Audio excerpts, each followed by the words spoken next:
let's get started. We are very excited to have a number of panelists with us here today. We have Toby Day, who is the Extension Horticulture Specialist for MSU and the Master Garden Coordinator. We have Alice Burchak, and she's the Shelby Community Gardens Extension Agent, Toole County. Virgil Dupuis, who is the Extension Director for Salish Kootenai College. Kendra Byrom, who is the Growing Community Project Supervisor for Helena, Montana. And Marguerite Jodry from Jackson's Garden Sheridan. She's a Montana AmeriCorps Vista. Now I will pass it over to Toby, who will be speaking, and he will be facilitating the rest of the webinar. Again, if you have any questions, we'll have a chance for that at the end. Thank you very much. Are you there, Toby? Yeah, I'm here if you can hear me. Yep, we can. Thank you very much. Great. Thank you, everybody. Pleasure to have everybody on the call today. And the first thing I'd like to do is have each of the presenters kind of talk about what they do, give 3 minutes or so to talk about their community garden. Alice Burchak. Hi, I'm an extension agent here in Toole County, and I've been here for about 4.5 years. And when I first started, I was approached by the city of Shelby to partner for a community garden because they'd received a NAPA grant to kind of assess the physical hindrances of our community, and if fresh fruits and vegetables were available, physical activities and such things. So that's kind of how our community garden got started. The picture in front of you is the first year, and you don't see much there at that point. But we had a wonderful volunteer that did this great entrance sign for us, so I just wanted to kind of show you that. And then, Toby, if you could go to the next slide. When I was approached to start a community garden, I started by just looking for interested people that might want to be in a committee, and we started that in the fall, and we had committee meetings and kind of planned the garden. And then that spring of 2007 is when we started the garden. This picture is of the current garden, this current growing season, I should say. When we discussed how we were going to start our garden, we decided to go with individual family plots because we didn't think that we had the volunteer maintenance to maintain a garden where we grew the vegetables and gave it away. So we started out with 20 plots, and then today we're up to 40 plots. The city was wonderful in donating water, which is a huge hindrance usually for community gardens. So when gardeners come to garden at our plots, they have water provided. The city provided the land. Through our partnership with the After School Recs program, who had a 21st Century grant, we were able to provide gardening tools and hoses and those sort of things. So gardeners only need seeds and labor to come to our garden. We do have them sign a contract, and the only charge is a $20 deposit, but if the garden's returned to a good state when they leave, then they get their deposit back, and then they can have their spot back the next year.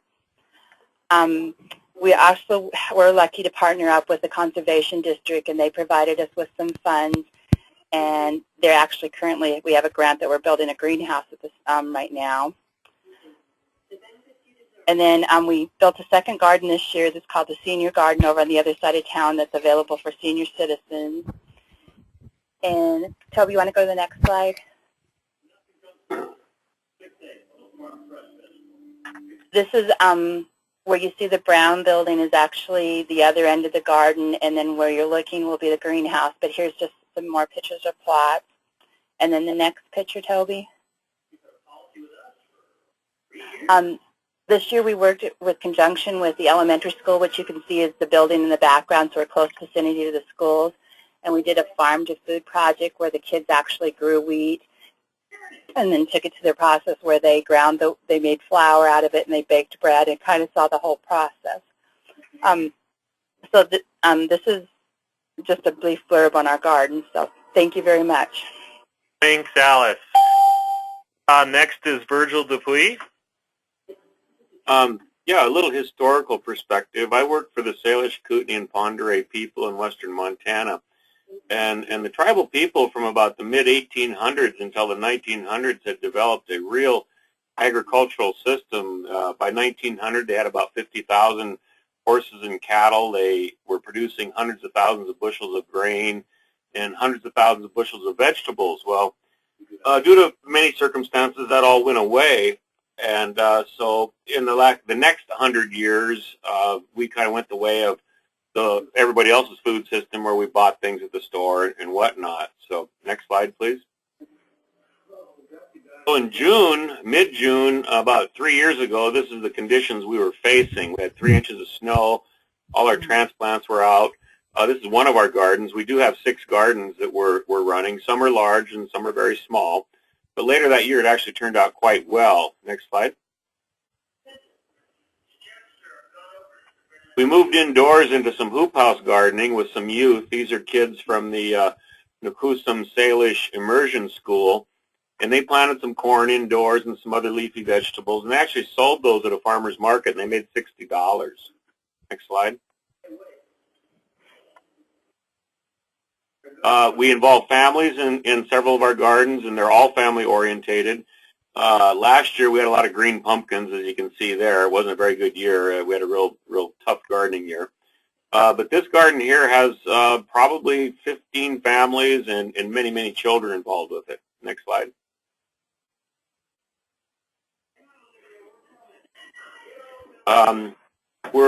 This is a hoop house picture again, I think, of some of our chard and some of our other crops. We are building another hoop house this year. Hopefully we'll have it up in time for early spring gardening, probably more like fall. We're also building a new greenhouse. Next slide.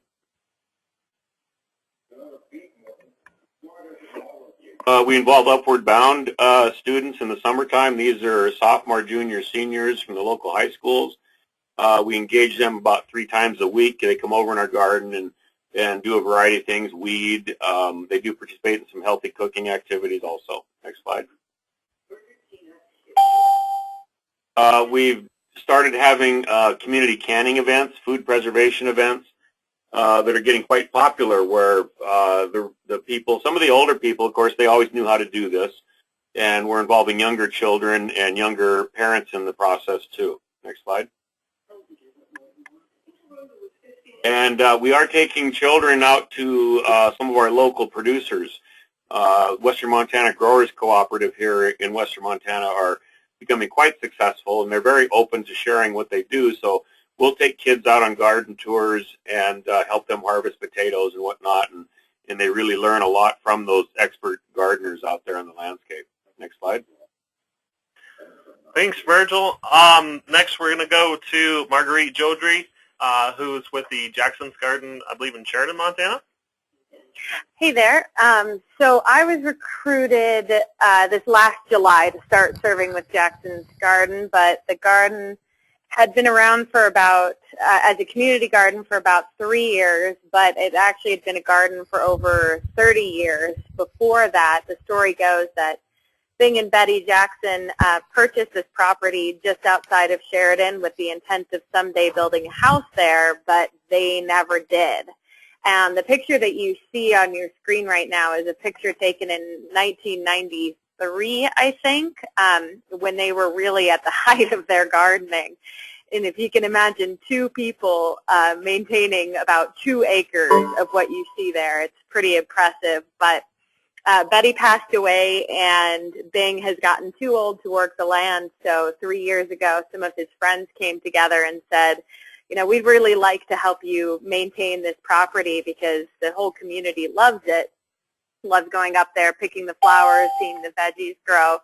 So they started doing that and getting more and more organized, and that's when they brought me on board last year to help them incorporate into a nonprofit. And last year, Bing donated the whole property, which is 8.5 acres and all the equipment and buildings to us. Us being the about 12 core volunteer members, and there's about 20 other people associated with the garden on top of that. But I should mention that we don't do individual plots. We maintain 2 acres of fruit, flower, and vegetable production communally. So everyone works together to decide what's going to be planted, how it's going to be grown, and to carry out those actual tasks all throughout the growing season. So that's our organization. Thanks, Marguerite.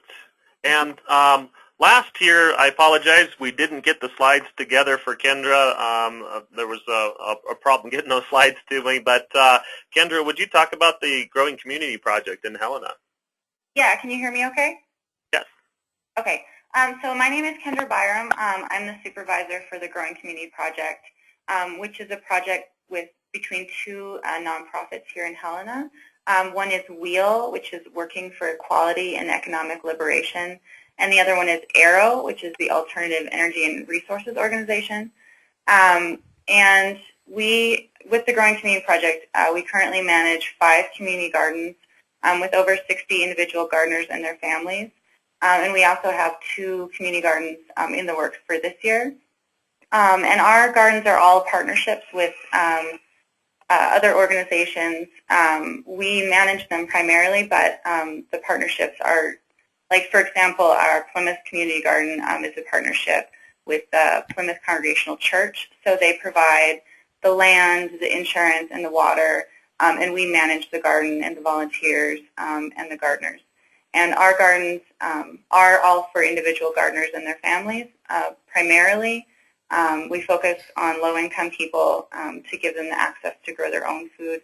But we also have a few beds that are volunteer beds as part of our Volunteer for Veggie program, where people can come once a week and learn how to garden, and then they can take some of the food home with them, and then the rest goes to the food bank.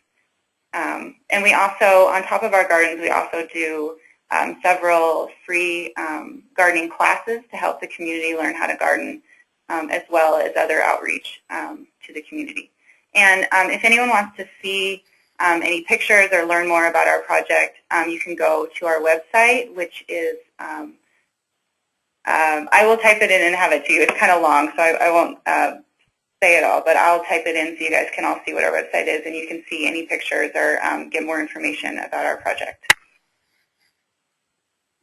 Thanks, Kendra. And one of the things about these panelists is that everybody has worked within a community garden. And I know that Kendra had talked about AERO, which is the Alternative Energy Resource Organization.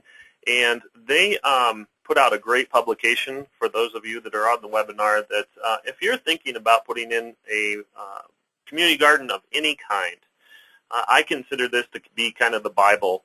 It's by Catherine Greer Hutchison, and it's about 62 pages long, and you can find it on aeromt.org under their publications. So I highly recommend getting this publication if you have a community garden or are thinking about putting one in.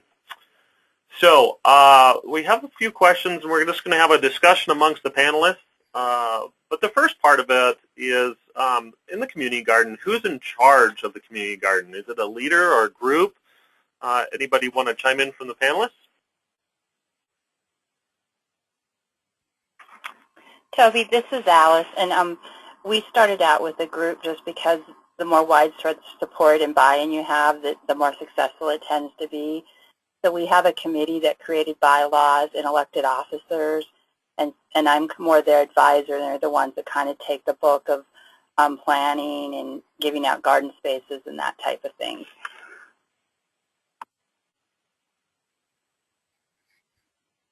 Anybody else have any ideas on this? Yeah, this is Marguerite. So we are quite similar to that. It's totally committee-based. We have a 7-member board of directors that is responsible for the financial viability of the organization, and then the volunteers have kind of formed into committees to manage the vegetable production, flower growing, grounds and maintenance, and all that, and they report back to the board of directors, who basically just says, yep, that sounds good, and really all I do is facilitate that process. So there's no centralized information decision-making source at our garden. This is Virgil. We have considerably less organization in ours. A couple of the gardens are managed by an individual who then has community contacts, and she handles pretty much all of their business within their small community. Other gardens we tend to take on, have some staff people who can tend to take them on, and then we manage those more as program gardens, if you will, with some of these specials, with the classes, with the students.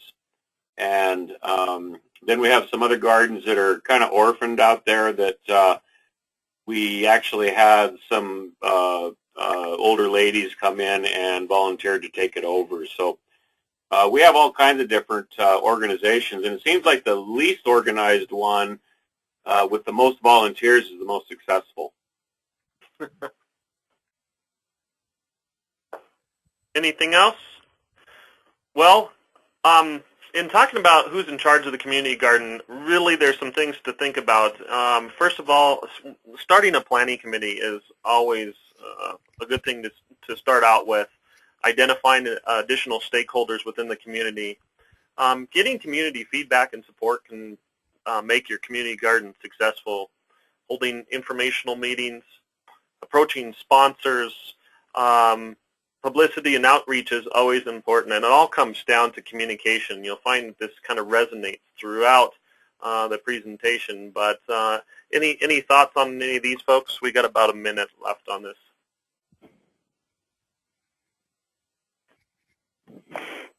All right, well, moving on. Big question is, what is the community garden's purpose? Is it individual use for the food bank? Is it a farmer's market type community garden?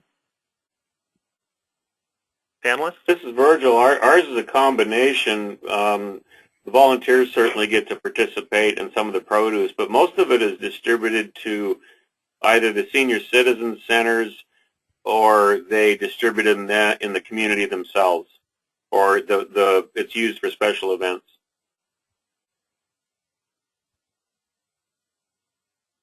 And this is Kendra. Like I said, our gardeners are mostly individuals, but we do have some beds for volunteers. And also if like a group wanted to rent a bed, like the YWCA or a homeless shelter or something, we could rent out a bed to a group as well. Toby, this is Alice. I knew when we first started our garden, we had a discussion on whether it would be a community garden that volunteers provided labor and we gave the food away, or if we'd have individual gardens. And the subject kind of surrounded around, would we have long-term volunteers to maintain a garden as a whole? And we decided that we probably didn't, and it would probably be more reasonable to provide the gardening space for individuals to raise their own garden and have their own vegetables to eat.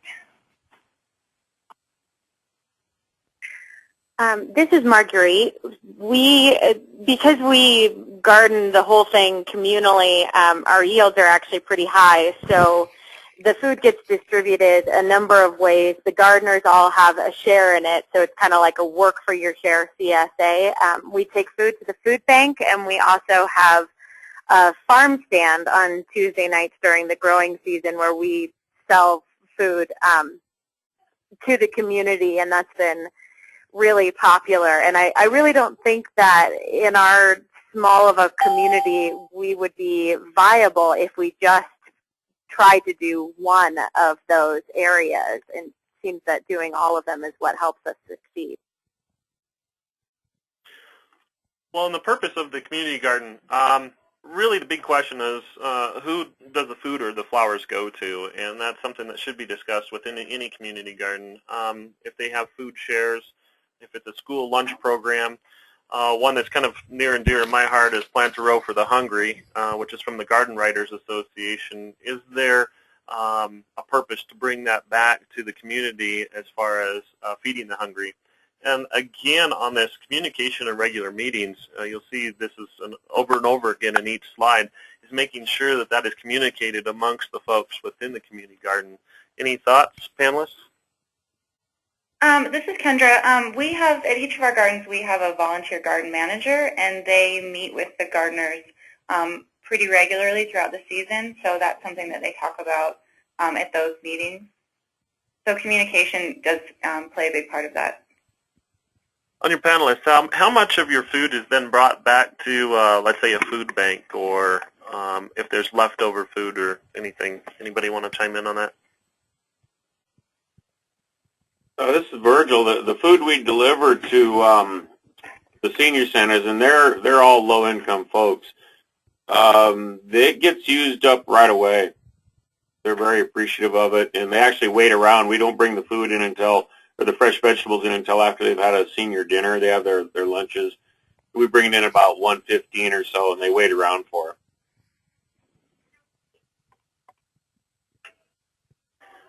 All right, moving on. And I don't know if your screen is like mine, but basically the question is, the community garden organic? And I'd like to stress on this that being organic and using best organic practices are kind of two different things. And anybody have any thoughts? How does it work with your gardens as far as organic or using best organic practices? This is Marguerite, and this is a really interesting issue for our group. I have to say that it's really contentious.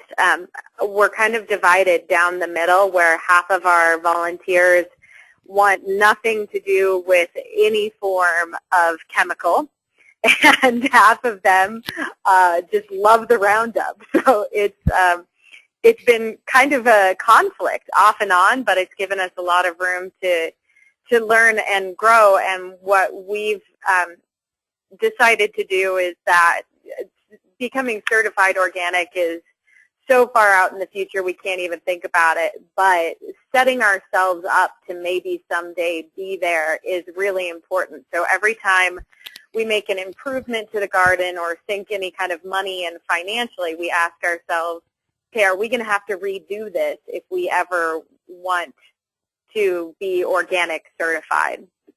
That's our approach to it. So this is Virgil. One of our gardens is certified organic, mainly because it's land that is donated to us, and it was a certified organic garden farm before they ceased operations, but they want to maintain their organic certification. So it's pretty easy for us to maintain those organic standards. The other gardens are not so much organic, but they're certainly leaning towards sustainable practices.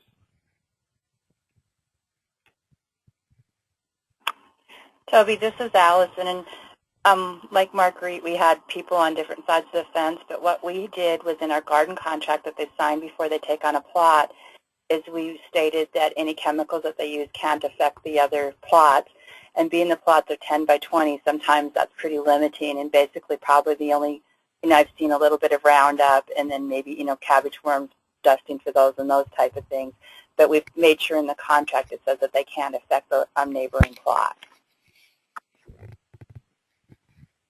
Alice, on that, just a question: if they have their individual plots and they lose their plot, what about the next person coming on board that may rent that plot after them? Has that been an issue, or do you think that will be an issue? It hasn't been an issue so far. In the 3 years that we've been here, no one's been willing to give up their plot. But at that point, it would just be you would take it as it is, and we might have a discussion with the past gardener or something like that. Anything else on the subject? One of the things that I'd like to point out is being certified organic means something totally different than, again, trying to grow the best organic practices. A certified organic garden has to go through a process, and it's quite an involved process. And so to actually say that you are organic, as far as a garden is concerned, being certified organic was really what that means, and that's been a little bit of an issue as far as what is organic and what is not. The biggest thing that I see in community gardens is that this is probably the most #1 contentious issue, is it going to be organic, or what is acceptable? Setting those boundaries before they become issues is very important for a community garden to be successful. And then I think that, again, communication, regular meetings, what kind of pest control options are acceptable? Is insecticidal soap and horticultural oil acceptable? Is Roundup acceptable? Those conversations need to be had. Any other last thoughts, folks? All right, then moving on. Finding the right site for your garden, city, county, private. How are the gardens set up for the panelists? Well, this is Kendra. We have gardens actually on city and private lands. We lease some of our land from the city, and then we also have land that is owned privately. Like, for example, we have churches and the Helena Food Bank have let us use their land for gardens. So we have gardens in lots of different situations. This is Virgil. Ours are about the same. We have donated land from private individuals. Some is on tribal land, and some is on the college property.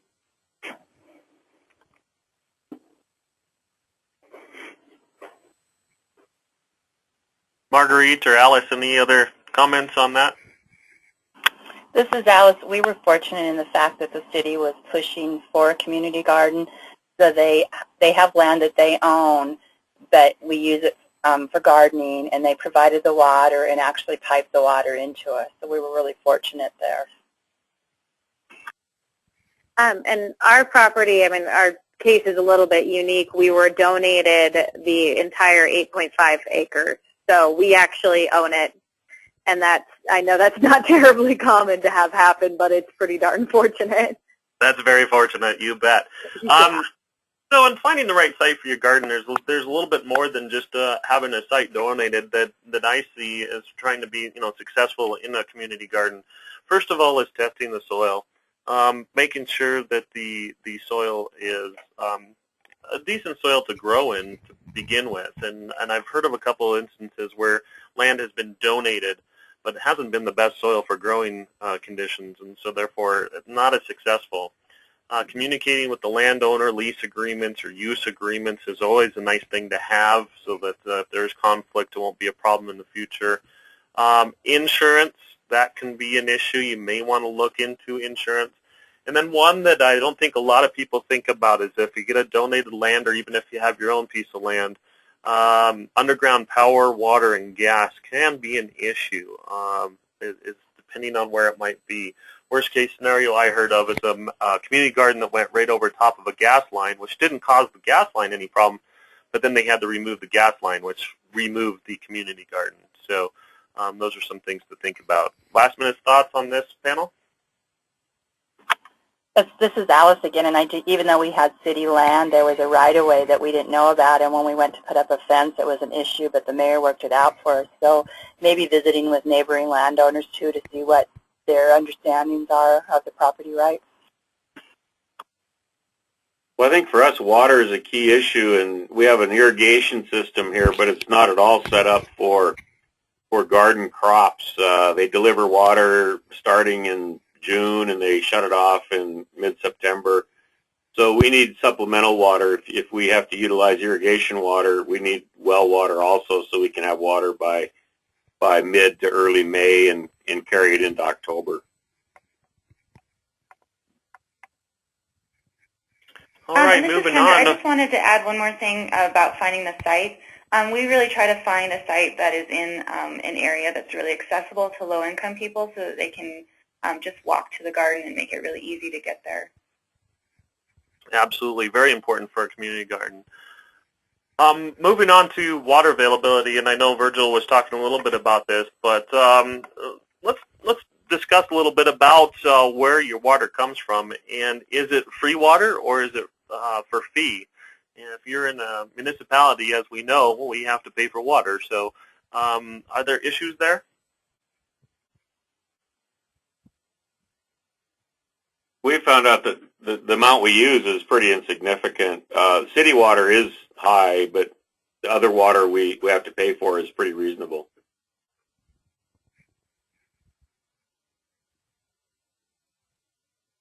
Nobody else has any water issues? Okay, let's talk about some of those things. First of all, on the water availability, big question is where's the source? And this usually comes down to that donated land. I've seen a couple of situations where there's been donated land but no water available, and that makes a real stressful situation on trying to figure out how to get that water because it can be very expensive, especially if to drill a well. So where's the source?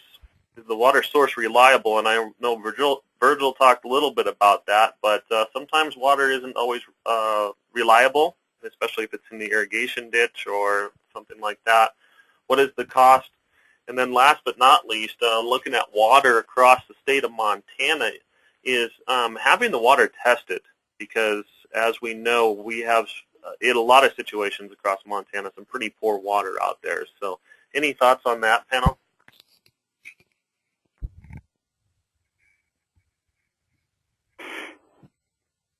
For us, it's the kind of system that we can develop off our water source. Is it sprinkler or is it flood? Do we have electricity available for sprinklers, or do we have the technology to go to some drip or some soaker type methods? Toby, this is Alice, and one of the things, we're lucky that our water is free, but we had problems with people just letting it run all the time. So the second year of our garden, we invested in timers so folks could time their water and then walk away, because the first year we just had all kinds of mud problems over that. Yeah, when you have multiple users and you don't have timers, that can create a pretty large problem, even though it's one small water source. Marguerite, how is the water set up there at Jackson's Garden? You know, we have a well that the Jacksons put in about 15 years ago, and we just have an overhead sprinkler irrigation system right now, not on timers, which is kind of a problem for us, something that we're really looking in the next year or two to update to an all-drip timed system. It's really hard for the volunteers to get up there at 6 o'clock in the morning, turn the water on, and then come up a couple hours later, turn it off. We have lots of problems with over and under watering, considering our what we have, but we are really lucky to already have the well put in and a really darn good pump in there too. How many of the people on the panelists have their water tested? Just curious. Ooh, nope. Toby, mine's a municipal water, so it's been tested. We don't have irrigation water. Sure.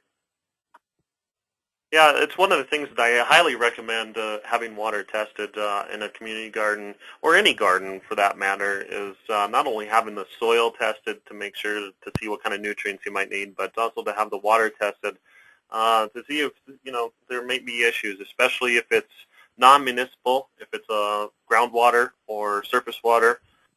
There can be some issues associated with that. So one recommendation is to always have the water tested. Okay, what about parking, maintenance, and security? In other words, lighting, garden hours, critters, theft.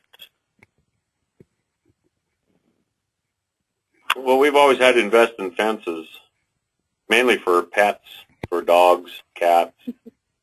We haven't had too much trouble with vandalism. We haven't had any trouble with vandalism or theft. This is At the Marguerite. Shelby Garden, we're Same here. located about a half a block from the high school, and it used to be their cut across to go to lunch and stuff, so we ended up investing in a fence to kind of cut down on that type of stuff. And we haven't had a lot of vandalism, but sometimes the kids will come and throw the vegetables around and stuff like that. Plus, we also have a deer issue, so the fence has helped with that. Marguerite, you said you were about to say something?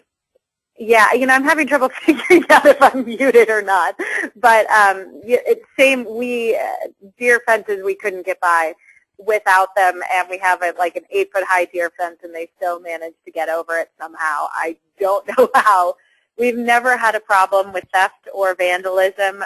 We don't lock the gates to the garden at all. We do keep the garage where the tractor and the all of our tools and chemicals locked, and only members know where the key is to that. But you know, the garden's on a pretty main road, and we've never had a problem with people sneaking in there and causing trouble. We're hoping we don't.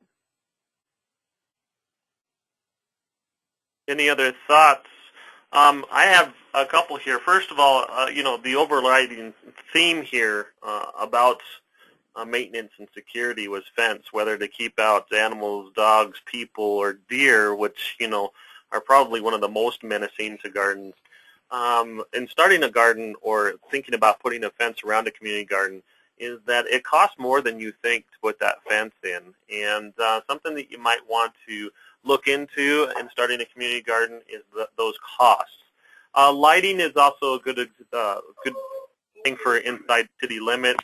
Hours of operation, I know that there was some comments about at one point in time with the community garden about keeping the hours of operation before 10 o'clock, because after 10 o'clock, if somebody was in the garden, they were getting reported to the police or the local authorities because they thought there was vandalism happening. But also parking where to park those cars, to make it handicap accessible, gates, locks, and codes, how to make sure that the gates are locked and everybody has the right code that needs it, and those that don't get those codes or locked keys. And again, this all comes down to communication and regular meetings again with the community gardens. Any last thoughts, panelists?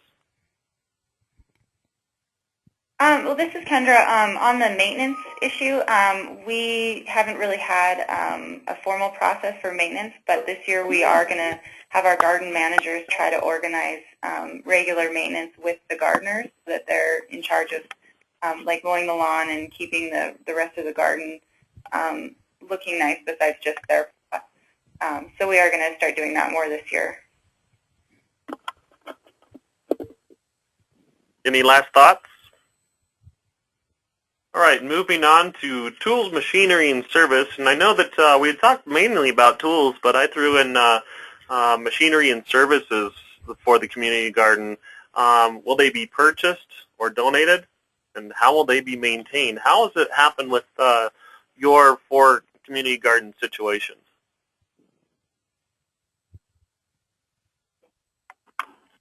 This is Alice. We've been stuff. We have several tillers and hand tools, and every year we have to replenish hand tools. They tend to get forgotten out in the garden, and they tend to go home or something with people, and sometimes they come back, but it's really hard to keep track of hand tools. Machinery we can keep track of, but the hand tools are really tough. Alice? We were fortunate in our situation that we had a retired farmer that was really gung-ho about getting the garden started. So he does the he rototills the garden every fall for us. And then I would mention the conservation districts are great partners for community gardens because they have grants available.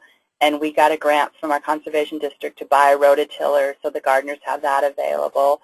And then our REX program had grants that we actually paid for our fence. So I would emphasize finding community partners that, you know, have the funds of the grants there that can help out.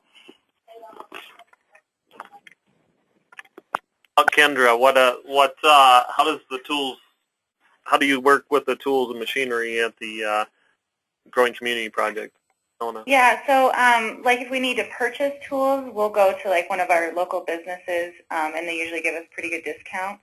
Like last year, we asked the community to give us lawn mowers, and I think we got 3 or 4 donated. And then we also have a tool shed at each garden where we keep everything. And there is a lock on the tool shed, and all the gardeners know. It's just a really easy code, so all the gardeners know how to get that. And then all the tools are communal. We haven't had really any problems with like theft or losing them. Get some new tools now and again, but really we haven't had any problems. Marguerite, any ideas?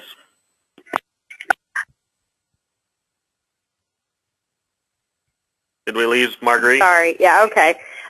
We have a committee of about 3 people that does the maintenance of all of our heavy equipment. Like I said, we have a tractor, so that sure gets a lot done, but requires a fair amount of maintenance. And then if there's anything that we don't have that we need done, like wood chipper, we just go out into the community and ask, hey, anybody got a wood chipper we can borrow for the day, or a backhoe if we're pulling up stumps. And so it's just, I think it's really important to have a good network within your community of maybe not people that are involved on a daily basis, but people who might have those extra tools and machinery that you're going to need ever so often. Know who they are. They're useful. Any last thoughts? Well, the biggest thing that I see as far as the members of a community garden, the first part of it is how the garden will be run as far as organic versus inorganic. The second thing that I see that can cause issues in the community garden tools. Security is always important, but also if it's a loan program where those tools are loaned out to people from the community garden, making sure that they come back in good working order. Keeping tools in good working order is very important. And just to give one example, that I know of in a community garden is an example where one gentleman, they had one piece of machinery, the rototiller, at the end of the season drained the oil and did all the things that he thought was important for winterization. Little did they know that the rototiller was not filled with oil in the fall. In the spring was started up and they lost the rototiller. So again, communication and regular meetings, being able to communicate all the things that have been done, very important to do when it comes to tools and machinery especially. Any last thoughts? Okay, staffing the community garden. How is the community garden in your area managed? Let's start with Marguerite. So my organization got a grant last year to fund an AmeriCorps Vista position, which I would say if you have the chance to get an AmeriCorps Vista, absolutely do it. It's very helpful, but the funding opportunities are becoming less and less for that particular program, so it's harder to get a Vista. What I do is all on the capacity building side. I don't actually do very much hands-on work in the garden at all. That's left to our 12 core volunteers, and they're the ones that really make it happen. They are, if you combine all of the hours that they put in, it's probably about 3 full-time staffers. And you know, imagine that amount of work just on a volunteer basis in this small of a community, which it gets it done. There's still way more that we would like to do if we had more of a dedicated staff person managing the garden and doing the hands-on work, but you just get as many volunteers as you can and it kind of comes together a little bit. How about Kendra? How is the staffing for the project there in Helena? So I'm actually the only staff person, but we also have a steering committee of about 18 volunteers that helps out with all of the planning and organizing for our gardens. And then we have, like I said, we have garden managers at each garden that help, as well as whatever partner it is that the garden is located on. There's always people that are really helpful in whatever decisions need to be made for their specific garden as well. So a lot of volunteers. Virgil, I know that you have a couple community gardens, and they're probably a little bit different, aren't they, in your area about how they're managed for staff? Yeah, I have some staffing assistants for them, and some are completely volunteers, so it kind of varies. I have the ones in Arlee that are down south that are quite a distance away from me. I have a person down there that handles those. And then the ones here at the college, I try to keep up with them to some degree. And most of that is handled with work experience workers and students and a variety of folks. We really need to change that. We either need a solid volunteer to, an experienced gardener to take it on, or staffing is probably out of the question. Additional staffing is probably out of the question, but we need to find some more dedicated volunteers to do that. And it's tough to find those 2 or 3 volunteers to kind of take down that project and retain them for a long time. How about Alice? How's the Shelby Community Gardens staffed and managed? Well, I'm like Marguerite, where I'm just more of an organizer, and then we have our committee that are all very active. But on our committee, we elected a garden manager, and so he's the one that people come to if they have problems. He's the one that checks on our equipment and all that type of stuff, and he's also a very experienced volunteer. So I would definitely suggest having a central person that people can come to, because that's really made life easier for us instead of not knowing sure who to talk to or if you have issues or that type of thing. Sure, and having, whether or not it's a central manager or a group of folks that's kind of in the steering committee, it's always nice to have garden guidelines set out so that everybody understands what those guidelines are. That'll, for lack of better terms, steer away some of those conflicts that you might have. Also do some education, keeps those people, those volunteers there. I threw in vandalism to talk about how do you deal with certain situations. How do you deal if there's some unscrupulous things happening? Scheduling is always an issue, especially if you have volunteers. So keeping scheduling, keeping good notes, and having a good schedule. The biggest thing that I can see is that written and signed guidelines. If you don't have those in your community garden, you should really get those set. If you're starting a community garden, having written and signed guidelines so that everybody understands everything about that garden and have signed on to it, whether they're volunteers, if they're renting plots, you name it, so that their name is to paper. Another thing that I threw in there was retaining volunteers, which is always difficult. You seem to always have volunteers at the beginning of the year, with less and less as you go through the season. How do you retain those volunteers? And a lot of retaining volunteers is about celebrating the garden and having fun with it. But it all again comes down to communication and regular meetings. Any thoughts, panelists, on those subjects? Toby and Shelby, the first year we had a contract, but we didn't require any kind of type of deposit.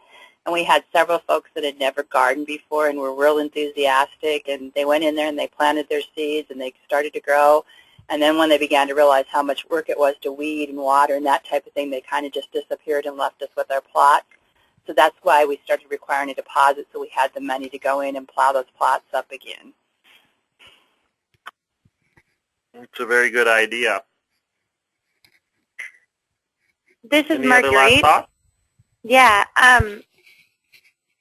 we haven't had a lot of problem with retaining volunteers, and I think part of that is because they work communally, so they form really close relationships with each other, and maybe there's a little guilt thing going on that if you don't get your hours in and then you see your fellow volunteers at the grocery store, they feel guilty or something, but I think it's mostly just because they like working side by side and they trust each other to get the work done. It kind of keeps everybody in check. Was that Marguerite? Yes, sorry. Yeah, a small town like Sheridan, you can't get away with much, can you? No, nothing. Any last thoughts? All right, moving on. We don't really function in that way, and we really want to make sure that people that are new, that don't know what they're doing, I'm not sure who just said that, but anyway, yeah, there are people that might start and they're really excited, but then they have questions or it's too much for them. So we really try to, through our garden managers and other volunteers, make sure that people have a lot of support, so that if they do have questions or they need help with things, that we're there to make sure they don't give up. That's a great idea. Yeah, trying to keep those volunteers there and seeing the value in that volunteering is difficult but attainable. Virgil, you were going to say something? Yeah, we don't quite function at that level. I wish we would probably gravitate that way a little bit more. We found that it takes quite a bit of motivation, so we have to have a staffer there who's calling people and saying, well, it's gardening night, everybody show up tonight and that type of thing. So it takes a lot of coaching. So we just have a lot of more development work to do in that area. Okay. How about funding the garden? In your experiences working in community gardens, what have been some of the funding issues and successes? And let's start with Alice. I've always said that our community garden was kind of a perfect storm because it just seemed like things came available when we needed them. Like the city donated the water and the land, which was huge. But we were fortunate in that our local school district had just received a grant to start an after-school program, so they had funds available. And then, like everyone else has said, when we need something, we go out to the community, and usually we can manage to find something. So I've just been really lucky with that.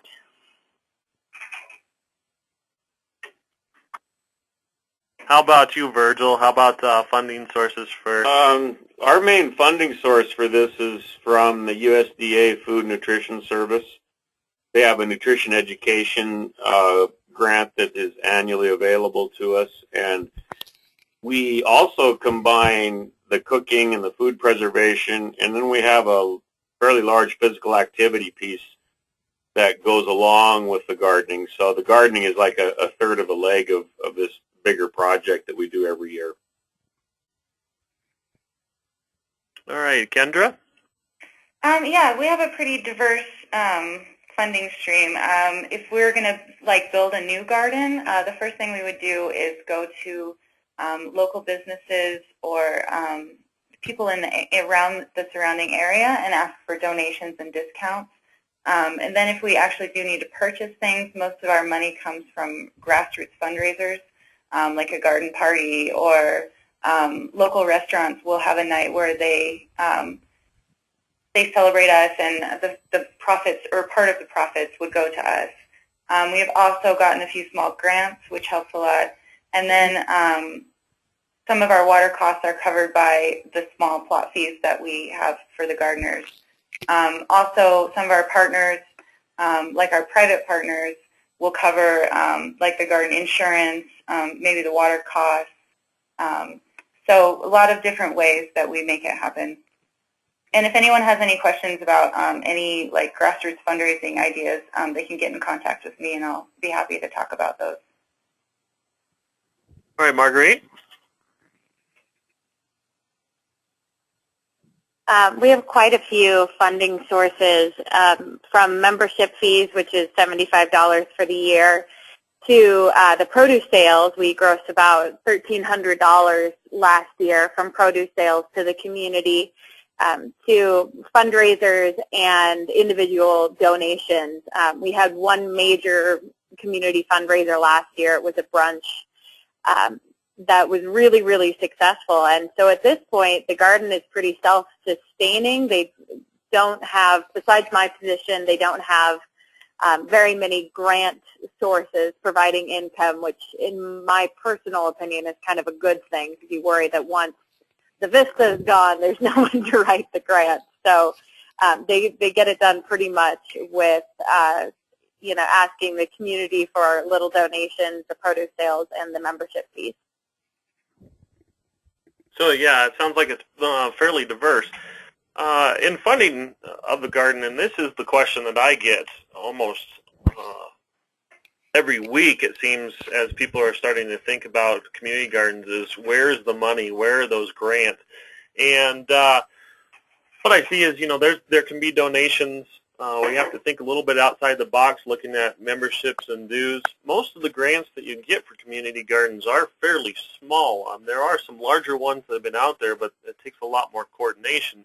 I know that for a community garden, just to get $500 or $700 is quite a great thing, but in the world of grants, that's fairly small. They can be attainable. The thing I see with grants is that they're harder and harder to get because there's more and more people that want them. There may be additional stakeholders within the community you can get together with. Again, getting that community feedback and support. Where is the support in your community? A survey works real well for that. Holding some informal meetings or informational and informal meetings. Approaching a sponsor for the community gardens. I find that garden centers a lot of times will sponsor. And then it's that publicity and outreach, which is also very important in funding and keeping that funding stream going in the garden for the community garden. Any last-minute thoughts on funding? Toby, this is Alice, and approach your conservation districts in your areas, because they're very interested in community gardens, and they're very helpful, and they have grants available. And we're actually funding the building of our greenhouse, and it was almost a $20,000 grant. So, make those connections with the conservation districts. Any other thoughts? All right, I'll turn it back over to Carolyn here. Thanks for participating. Here is the contact information for us, and Carolyn, if you want to take over from here. Sure, that's great. Thank you to all of our panelists. This has been a wonderful discussion. I do have a few questions here before I open it up to everyone else. Can I just read them off, and then whoever wants to answer that one, go ahead. The first one is, Let's see if I can read them all here. Just find the first one is, sorry. How do you determine low-income families' social services? That was the question. What we use is those eligible for food supplement services, either commodities or SNAP, and that's an income guideline. Okay. And if the audience, whoever's question this is, if they want to step in or if there's any other follow-up questions you want to ask, again, just hit *6 and that unmutes your line. And I have a couple more questions here. What county sanitarian issues, if any, are there in addressing school or senior center consumption, preservation of vegetables, marketing, or giving away produce? Or what about liability insurance, especially if you are on donated private land?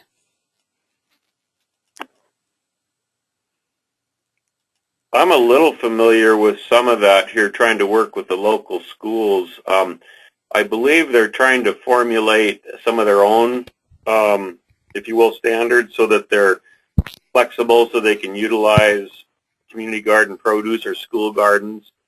A lot of that is up to the school board, quite frankly. Okay. Yeah, I find that this is Toby, and I've gotten this question a couple of times, and I really don't know the final answer on it. Depends on the institution that is either asking for the food, whether it's a food bank or a school, if it's donated to a school. Overall, I think there's a lot more scare out there than actual cause for concern. You know, it always comes down to an education as far as the donated material is making sure that it's washed properly, and that that all the pesticides, if you are using any kind of pesticides, that the label is read. Now, as far as donated land and the insurance, that's a conversation that needs to happen before that food is donated, before the seed is actually put in the ground. So what is the use of that food, and where is it going, and who will be getting it? What are their regulations? Because it is a concern, and you may want to look into that. Okay. And a follow-up question was, if the land is owned by city, does city need insurance? But I think that's, do you want to add anything? This is Kendra. I think every city might be a little different, but for us, the city has insurance on the land, but they ask us to have our own insurance as well, so we have to cover that insurance as well. Can I ask a question? How much does that cost you? Well, we just got a new deal, and I think it's about $700, and that's for about 3 gardens. And then I think if we added more gardens, it might be like $50 to add a garden. And now part of our insurance also is that we are organic, or at least use organic practices, because it would be a liability issue to have chemicals in the garden. Okay. Alice, you have a donated garden from the city or county, if I'm correct. How does that work for you? Well, you know, we were talking the other day, and that's one discussion we didn't have that we should have had earlier, and we're in the process of working on it now.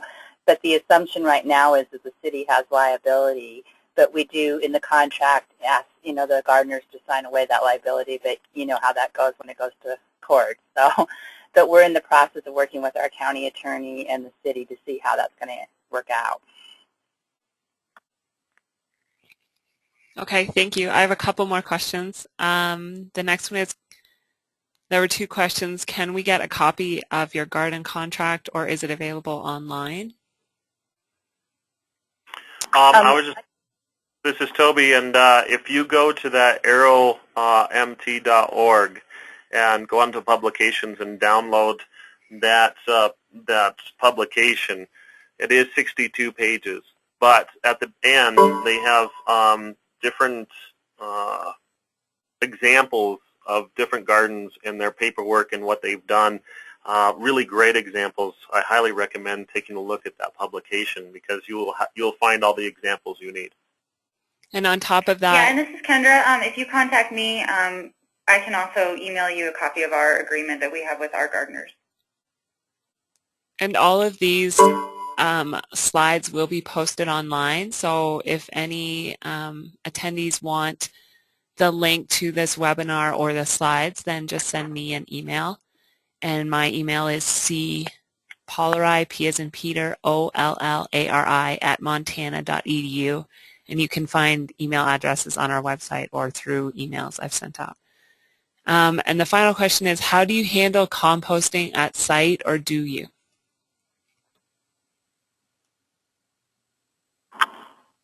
This is Alice, and we've the first year we just had a dumpster because we couldn't handle it, but since then we kind of have a pile mulch right now. But I also have a small amount of grant money that we're going to build a composting demo site that will actually compost on site.